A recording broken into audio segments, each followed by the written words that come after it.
பிரமாதம். கவிதை கவிதை படி. கண்மணி அன்போடு காதலன் நான் எழுதும் கடிதமே. பொன்மணி உன் வீட்டில் சௌக்கியமா, நான் இங்கு சௌக்கியமே. உன்னை எண்ணி பார்க்கையில் கவிதை கொட்டுது, அதை எழுத நினைக்கையில் வார்த்தை முட்டுது. ஓஹோ கண்மணி அன்போடு காதலன் நான் எழுதும் கடிதமே. பொன்மணி உன் வீட்டில் சௌக்கியமா, நான் இங்கு சௌக்கியமே.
சொல்லாமல் ஏங்க ஏங்க அழுகை வந்தது.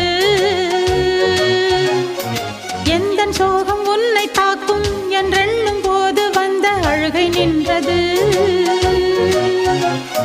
மனிதர் உணர்ந்து கொள்ள இது மனித காதல் அல்ல, அதையும் தாண்டி புனிதமானது. அபிராமியே தாலாட்டும் சாமியே நான் தானே தெரியுமா. சிவகாமியே சிவனில் நீயும் பாதியே, அதுவும் உனக்கு புரியுமா.